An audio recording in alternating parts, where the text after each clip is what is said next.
Here we have some nice chicken breast that I just sliced. I will be tenderizing this chicken breast and I will get it ready for cutlets. So I've placed the chicken breast inside this Ziploc bag so I don't splatter, juices around it. And then with a little mallet, I'll just go like that and just tenderize them a little bit. The chicken is already pretty tender, so it doesn't need too much. But just do that with all the slices and you will love the results.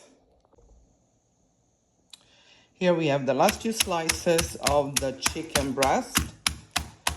And I will be using this chicken breast for chicken cutlets a la catanese, which is where I grew up, where I'm from.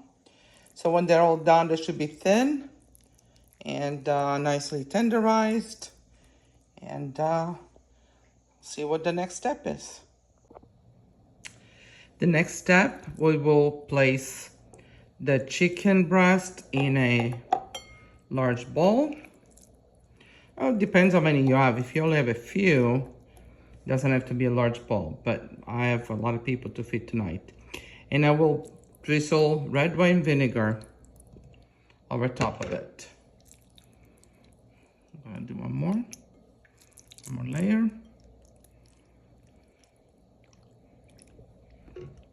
I'll do some more vinegar. This is the way my mom used to make the cutlets. They're delicious.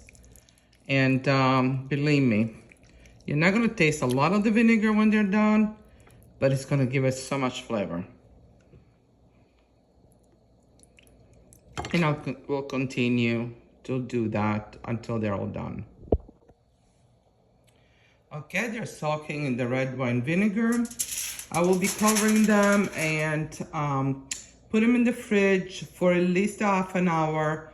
I will probably do it for about 2 hours myself, but you can do it for 30 minutes or more, and sometimes even overnight. And we'll go to the next step as soon as they're done marinating. In another large bowl, I mixed 5 cups of panko breadcrumbs. I typically use Italian style, but I was out.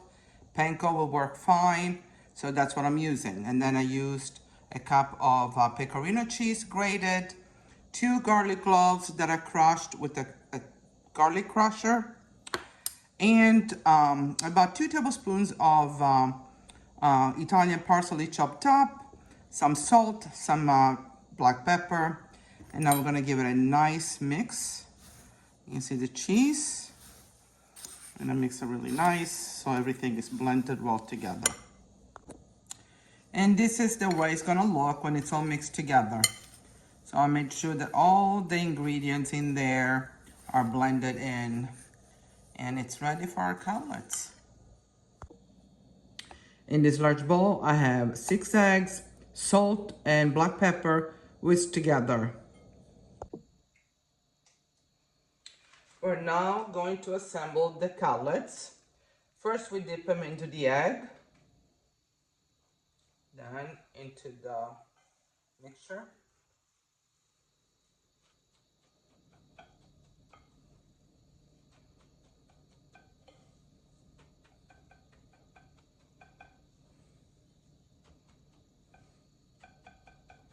I like it very well coated with the breadcrumb mix so they can get nice and crunchy.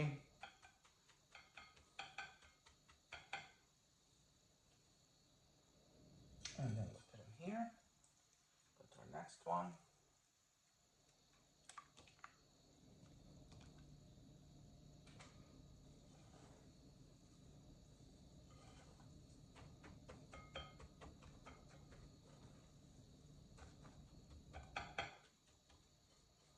You smell the garlic, it's actually really just aromatic.